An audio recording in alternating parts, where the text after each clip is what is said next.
Welcome to the Proud Psychologist podcast, where we look at all things mental health. Brought to you by me, Carol, an LGBTQ coaching psychologist.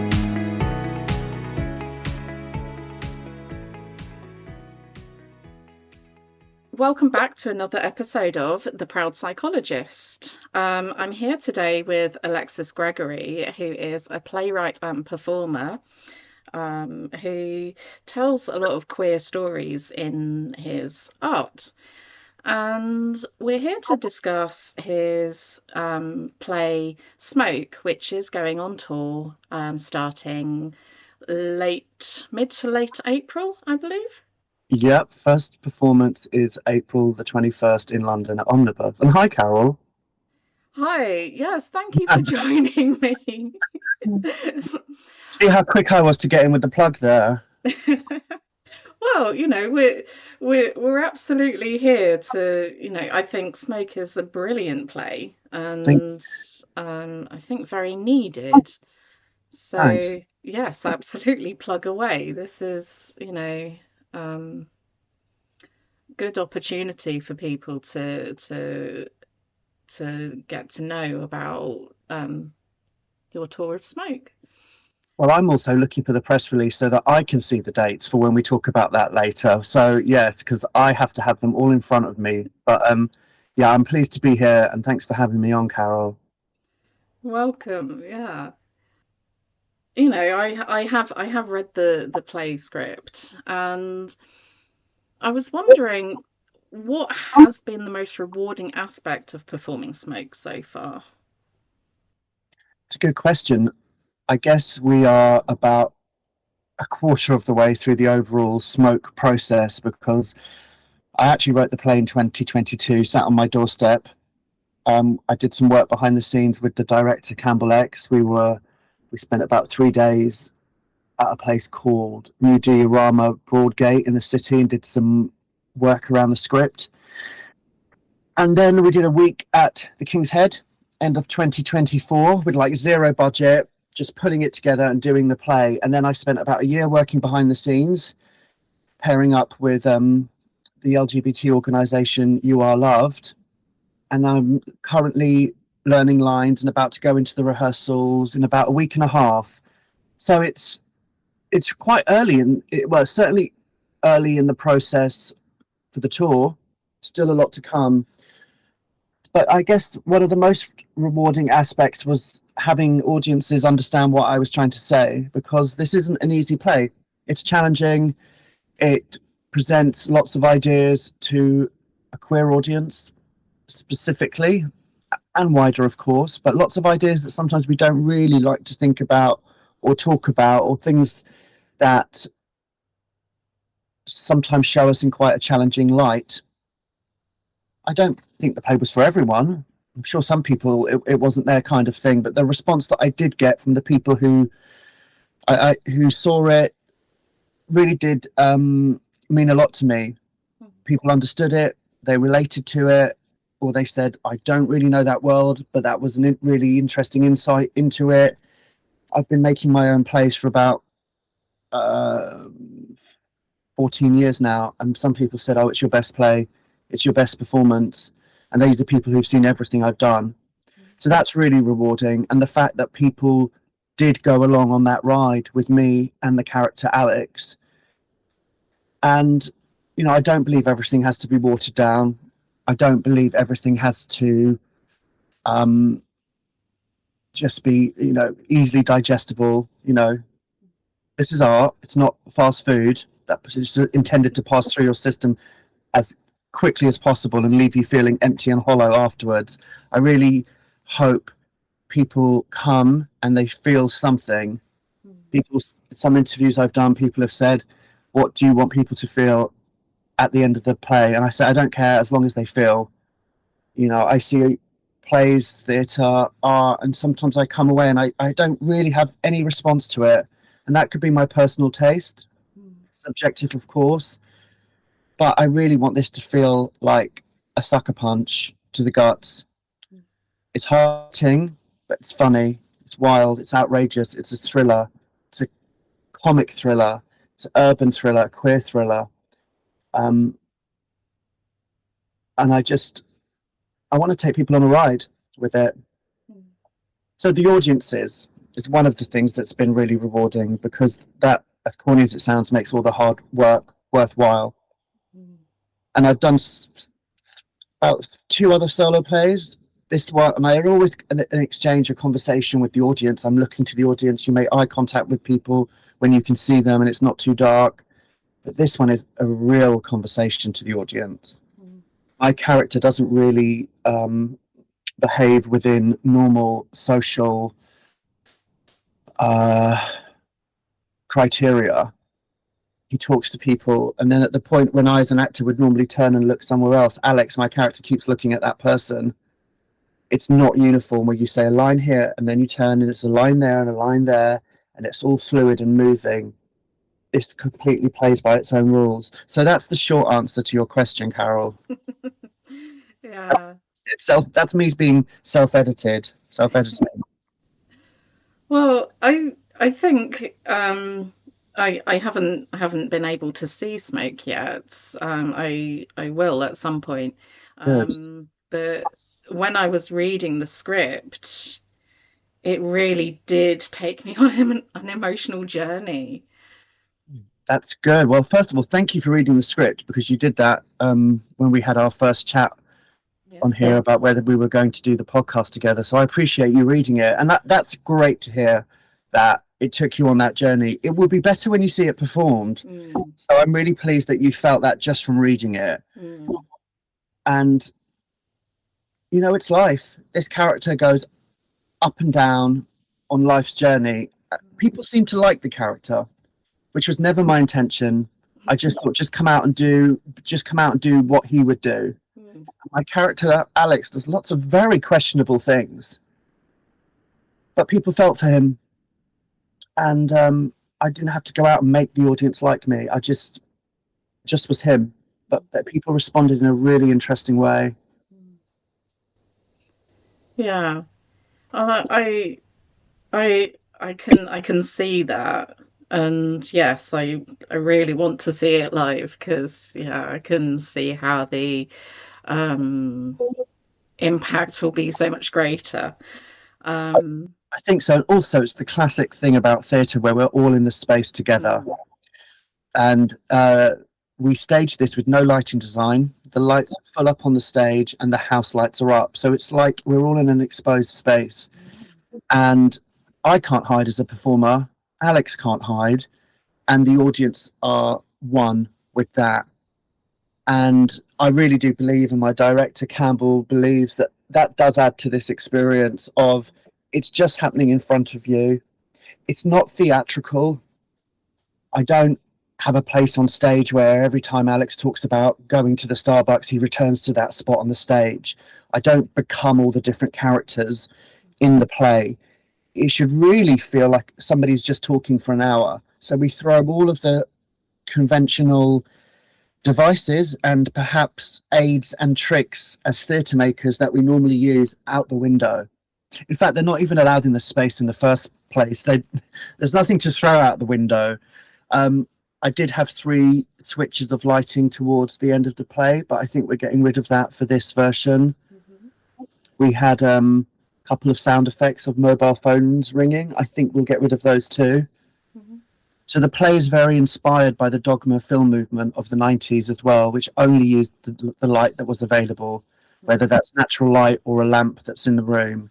There was no incidental music put over the scenes. Um, it, I mean, no device is a device in itself, of course. But yeah, we're really trying to do something new with this.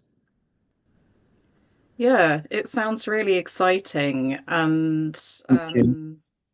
I think it is when exciting. mm, That is, yeah, it's not boring. Let's say that. But it's hard to make, to make it an exciting experience for the audience with just my body and my voice and the words. mm, But exciting is what we're aiming for, because it's a thriller.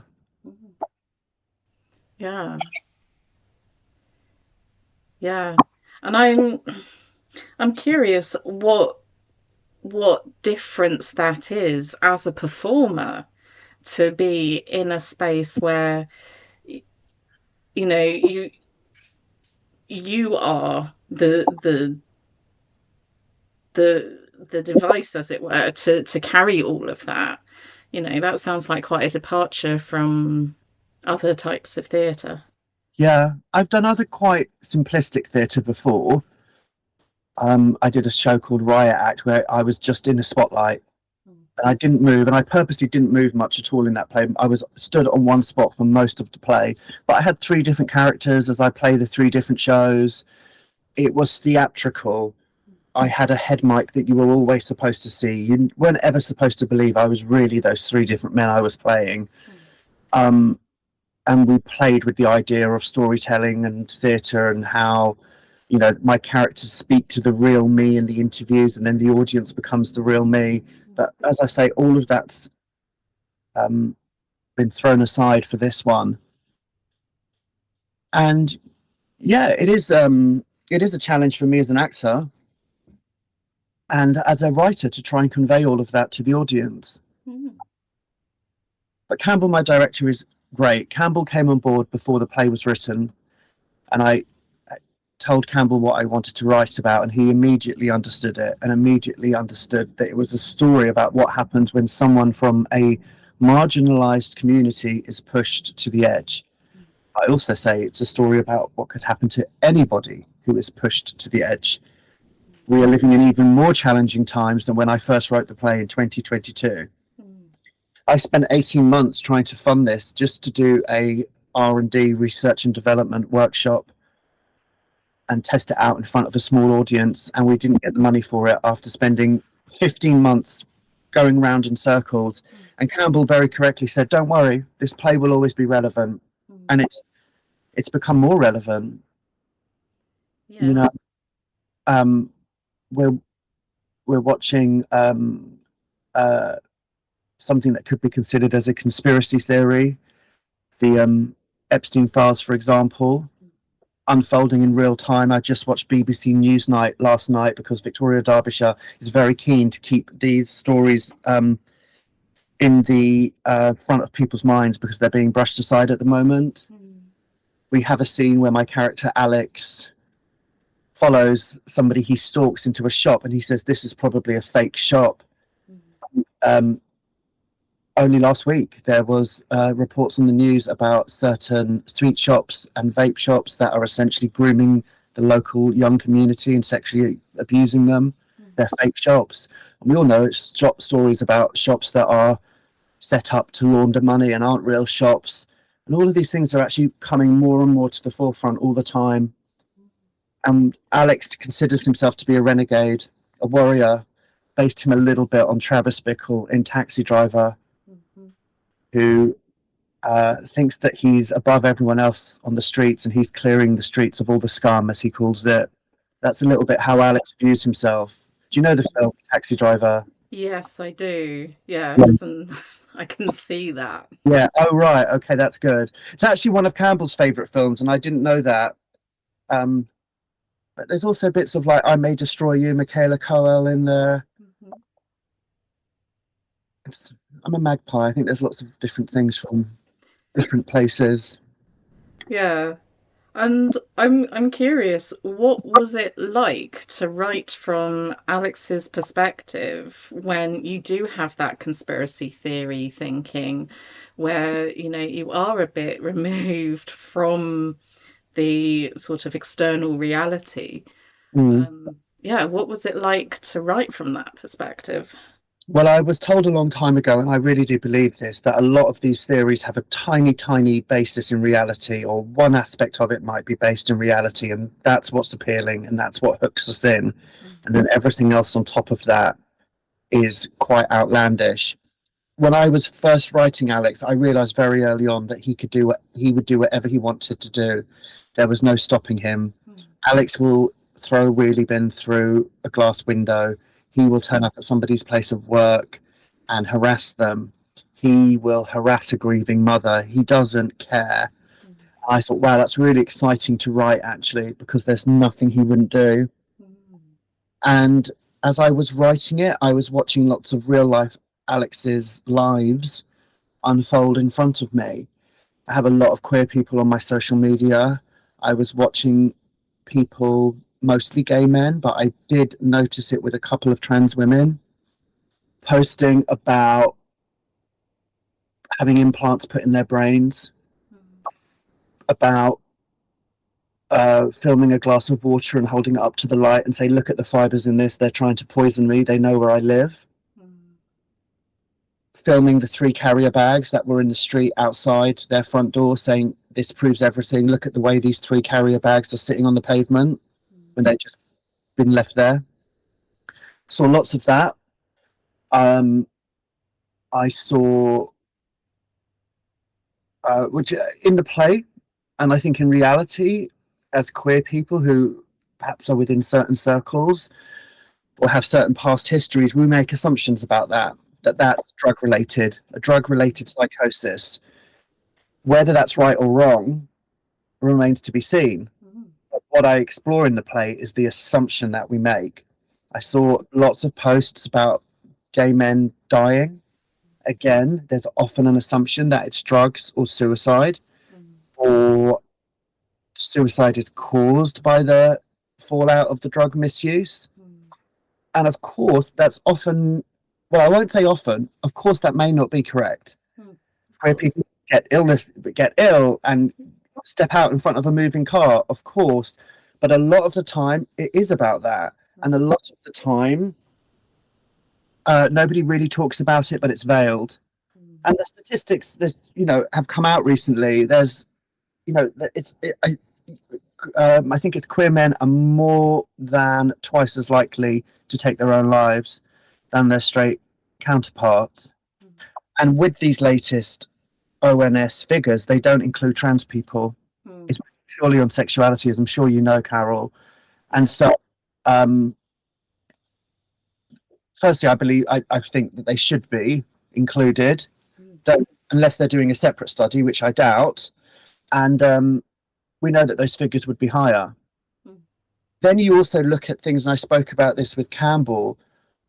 Are queer people more at a disposition of having these struggles as marginalized people? Are we escaping into a fantasy world because it's safer?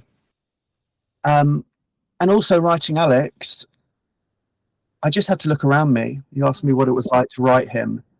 I would see long, very wordy, very verbose statements being written on social media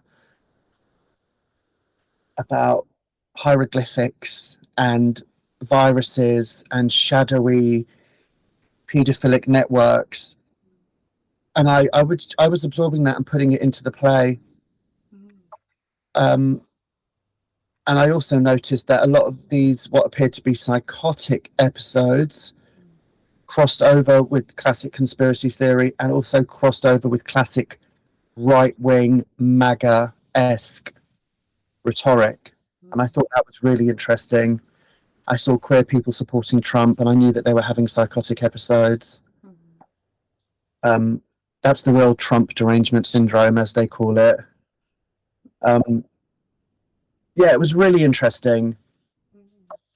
I saw somebody turn against a celebrity that they'd been a fan of for decades, and we were both fans of the same person.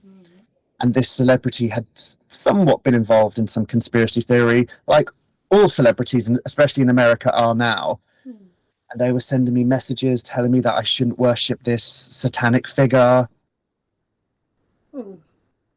Really, yeah. It was... I think you asked me how people responded to the play. I think if you've never seen that, people thought I was making it up.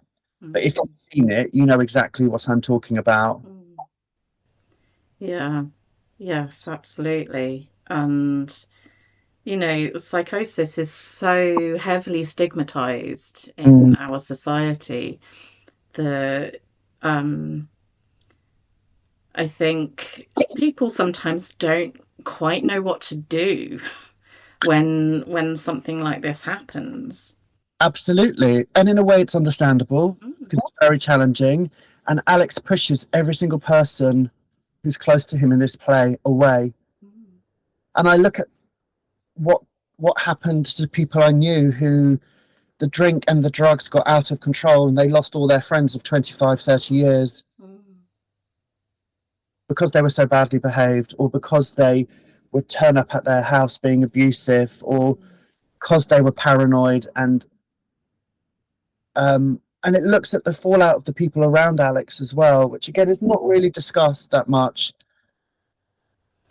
Yeah, absolutely. It's that is something really refreshing, I think, about smoke. It's not just um, sort of shining the light on the psychosis. It's sort of, broadening that and saying, yeah, this is the impact it can have.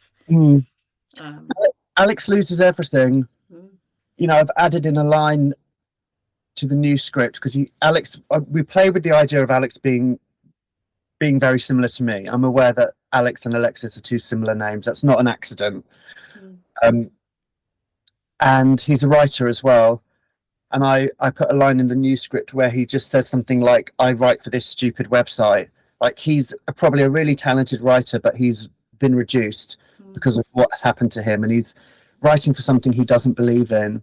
mm, And there's lots of little cute clues throughout the play that hopefully make more sense as we get towards the end, where he says he used to cut Janet's grass. Janet is mm, essentially his mother-in-law, and the partner died, actually. That's one of the opening lines of the play. And he said, I used to cut Janet's grass until she told me to stop. So he'd obviously acted up, mm. and she'd said, stop, you have to stop coming around. I don't even want you to cut my grass anymore. He said that he's hungry and he used to go for days without food, but not today. He's hungry today. Well, he went for days without food because he was smoking crystal meth for 4 days at a time. So there's all these little clues in the play.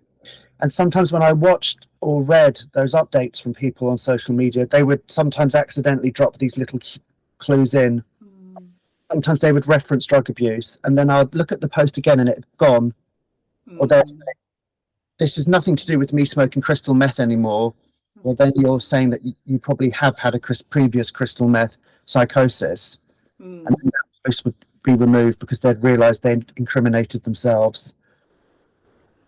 Yeah, yeah, and that's really difficult because when people are pushing what we would think of as a support network away, and you know hiding what's going on, and then denying it and removing the evidence when they realize actually they've let something slip, on top of, as you say, crossing lines, crossing boundaries, being abusive, it becomes so difficult from the outside to stick around and to keep offering that support.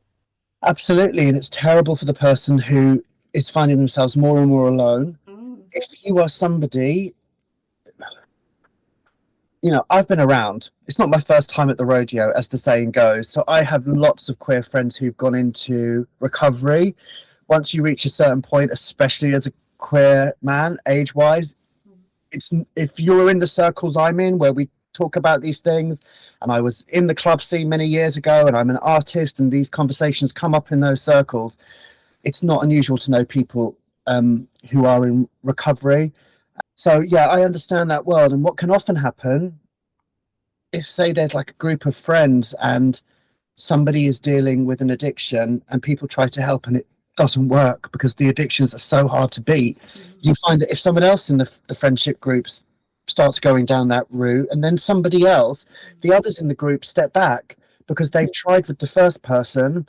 And until you're actually really trying to support someone through that, you don't really know how difficult it is. And so you're believing them when they're saying, I'm not doing this anymore. Then you find out they were doing it secretly. It gets to a point where you can't keep leaving your work to go to their house, or you are going to their house because their parents are phoning you and you think, are they going to be dead when I get to the house? And people start to drop off and fall away. And I think, yeah, then other people within the network start going through that, there might be less support because I think the cliche of you can't help anyone until they're ready to help themselves is true in many ways. Obviously, every Absolutely. situation is different, right? Mm. Um, and I hate it when I see people that don't have sympathy for people who go through addiction, as if, well, that's your choice. Mm. Nobody would choose that. No. And, addiction gets hold of people. It's all fun until it's not fun anymore. You know, Yeah. can't blame people who are a victim of that system. Absolutely. The way I conceptualize addiction is Mm. it's learned ways of coping. Everyone that I've met who has been addicted to something has been trying to cope with some shit, Mm. and they they don't have better ways of doing it. Mm. And it all feeds into itself, doesn't it? And it gets Mm. worse. I do also have a theory that I think for many queer people as well, I think we have conversations in the queer community about things like shame, isolation, um, searching for intimacy, or I've spoken to some experts who said actually it's a fear of intimacy, and the drugs Mm. help break that down. I, I am not a professional in that field, so I need to be careful what I say, but I believe it goes beyond that. I believe that we live or we operate within structures that encourage drug use and drinking. Mm. For queer people, for decades, the only places we could really meet were clubs and bars. Yeah. I mean, I remember in the 90s when we had quite a big queer cafe society, which was great in Soho, and then that's phased away. And I think for like queer men, many of us don't have children. Mm. Many of us may remain single. Mm. And so we're going out and we're meeting people. And of course, drugs are used for sex as well. Mm. I think that queer people have lived beyond the fringes for so long. And what can be linked to beyond a life beyond the fringes is decadence. Mm. And I think that decadence and the pursuit of pleasure is a very big thing in queer culture. Mm. And I sometimes feel, excuse me, that that's left out of the conversation. Excuse me, and that addiction is left out of the conversation. Yeah. That quite simply, if you've been taking drugs for 10, 15 years, you might find it hard to stop. Yeah. And that's how you socialize, and that's how you go out, and that's what you do when you're with that particular friend. Mm. Um, I think it's great that in the last few years, with younger people generally even drinking less, Mm. that there are these LGBTQ plus networks that facilitate other activities, Mm. sport, cinema, dog walking, um, Games nights. games nights. Do you go to games nights? Yes. Yeah. Oh, by the way, you said it. I was like, Carol's got previous on that. Yeah, all of these things that I don't think we would have really had them before COVID, Mm. and I think it's great. Sober spaces, Mm. LGBTQ plus centres. It's a real shift, and I think I was speaking to someone who's in their early 30s, which is young, just a couple of weeks ago, and he said, "Yeah, we kind of think it's a little bit uncool if people are going out getting wasted all the time." I was like, "That's interesting." Mm. I do also then wonder what goes on behind closed doors. Mm. Do these things just get pushed underground? But the world is changing so quickly. Um, but yeah, I am interested in queer culture. Mm. I'm interested in the kind of speedy tablets that were taken in the coffee shops in Soho in the 60s, and interested in post Stonewall 70s queer liberation and the wildness that brought. And then, of course, we went into the AIDS crisis, and then coming out of that, if you can use that term, it was partying again because people had gone through so much grief, or younger people were coming up and wanted to enjoy their youth. Mm. I came out onto the scene in the late 90s, and it was kind of fun and games. Everything was bright and colourful. Handbag House, cheesy Euro pop, boys magazine every week with its neon coloured covers. Mm. Um, And in a way, that was kind of the medication was just coming through for people with HIV. And of course, people were still dying and are still dying. I don't think I realized at the time, I was too young. I was almost coming out into the reaction and response to maybe 10 years of heaviness for those that came before me. Yes, yes, I feel that as well Mm, because when I first came out, there was not quite in the little pocket that I mm. was living in, but when I sort of did venture out into queer spaces, there was a sense of queer joy and focusing on I hesitate to say it this way, but the lighter things, Yeah, the I mean, fashion. absolutely. And I mean, maybe we're talking about a similar era. It was the Mm, 90s. It felt like there was loads more money flying around. mm, Um, and I'm aware that maybe I'm looking through at it through rose-tinted glasses as well. I'm looking at it through the eyes of youth, but it was about having fun.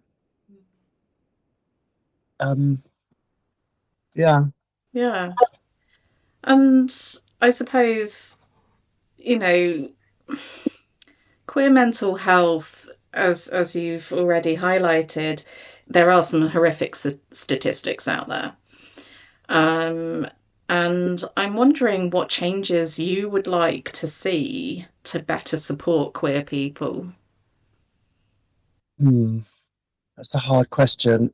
Well, I think those people that are setting up those groups and those networks, bringing queer people together in really positive ways, I think that's fantastic. I'm trying to do it as an artist, and I've always tried to do it as an artist, just to kind of open up these conversations and expand people's minds. It's hard because I don't want to say people should be talking more, because sometimes what does that really mean? Mm, What does that really mean when is that what support is there really in one's everyday life? None of us want to burden somebody else with our problems. mm, It can be a lot for other people to take on. So I'm very aware of this kind of push and pull of um, when you might say to somebody that you're struggling. Some people are great with that and other people aren't. mm. And I think that we need to be open about that as well. Yeah. This idea that, you can always talk to somebody. Sometimes you can't. Yeah, that's Yeah. very relatable. Yeah. We all like to think that that support is there, that we would provide it for other people, but sometimes we can't provide it. Mm, And sometimes people just sense that there's nowhere to go, mm, or they sense that that person has stopped calling them. mm, And that can work both ways. That person has stopped calling them because they're going through something, or that person has stopped calling them because they know the other person's going through something, and they don't want to give the energy away, or they can't give the energy away for their own reasons. I think it's complex. I always felt London was has become a really transient place as well. mm, People move in and out of each other's lives. You might meet someone really nice and develop a friendship over 6 months or a year, and suddenly it just phases away. mm, And it's like, wrong place and wrong time. mm. These two people, and they become like passing ships in the night. Yeah. I don't know if I know. What do you think is an answer to what we can do to address these issues as queer people? Well, I'm wondering if there's because as you quite rightly pointed out, people's capacity um, doesn't stay the same. Mm, And so I wonder if these spaces are really important because actually, if we are accessing spaces where conversations are happening, where relationships are being built, um, then it becomes less of a, well, my one person isn't available, so I've mm, got no one.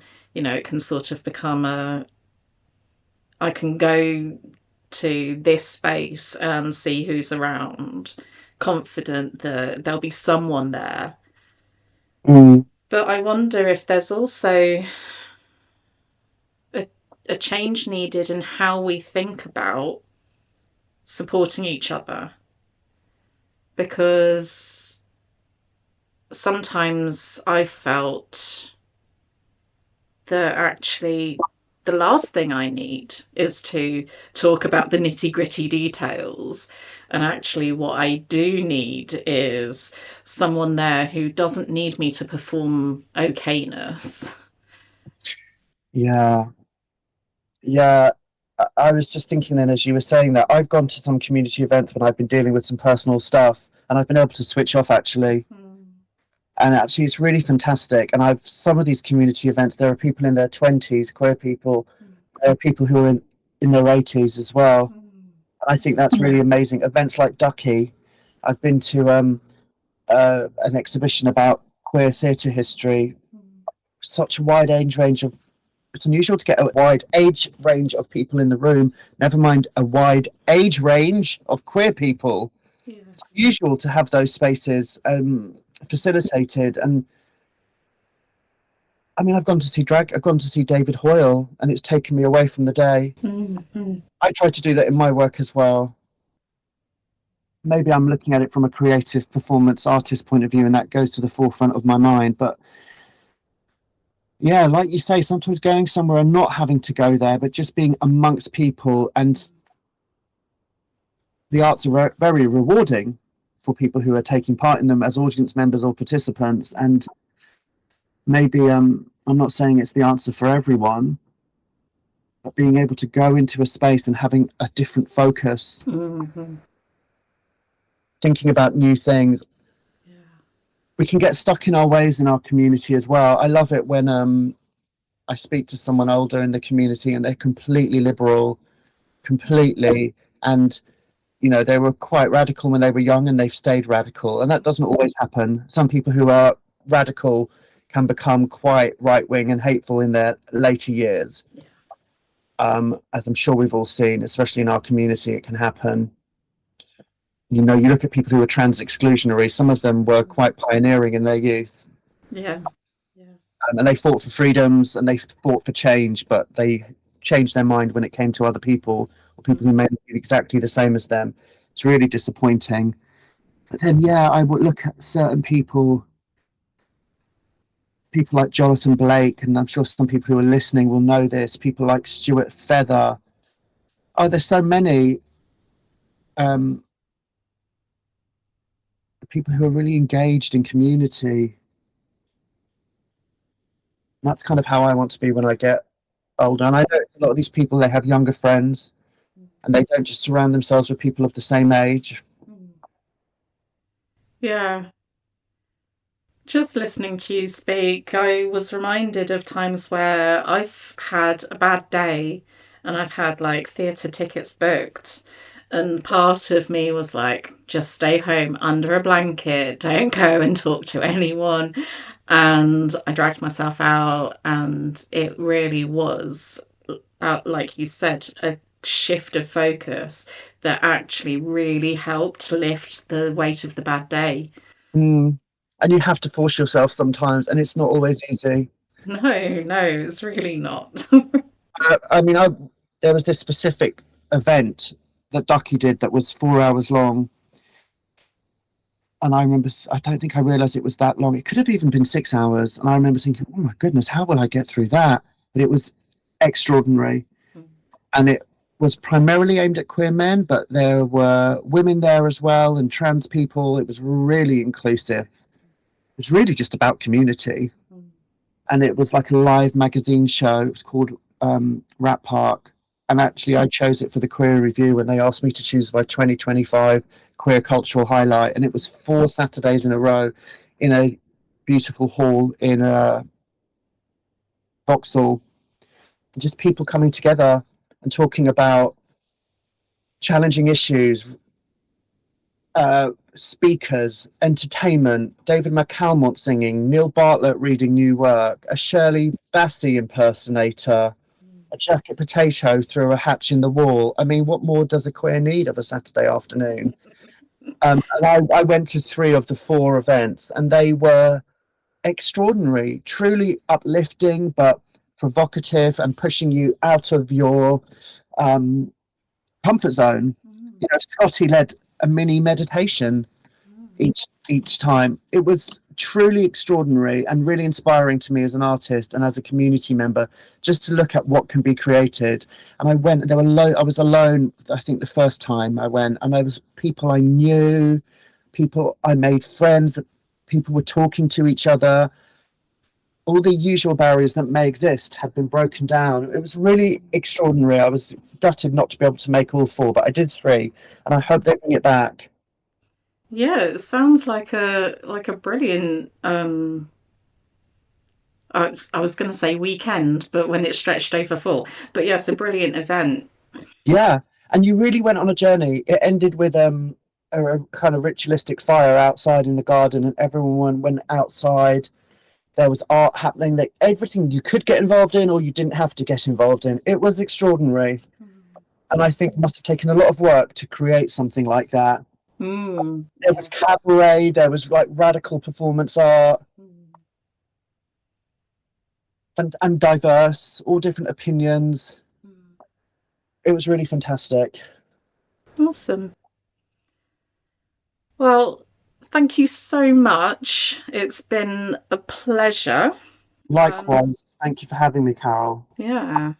And I will be booking my tickets to come Please. and see Smoke. I'm really excited about it. Please come and see it on like the 21st or the 22nd. Like 22nd is press night, so please come down and see it.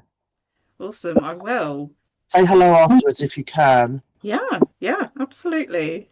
Thanks for understanding what the play is about and reading it and engaging with it and having me on here. Yeah. Well, thank you for coming on here because it's such an important topic, such an important play. Um, I really feel that you are enriching our community with this Thank work. you. Thank you, because it's not easy. It is not easy. I have a great team around me, but it's not easy. It's hard. It's hard to be an independent artist at the moment. It's hard to be a queer artist. It's hard to be a queer artist making work that is provocative. Mm, And, you know, so people like you who are supporting it are greatly appreciated and are part of the process. mm. We're calling it a movement. So, you know, we're all moving. Yes, love it, love it. So, would you like to run some of those dates for people listening? Yes, as I pull up the press release to remind myself of the dates that I'm doing this show. So I am touring with LGBTQ plus organisation You Are Loved.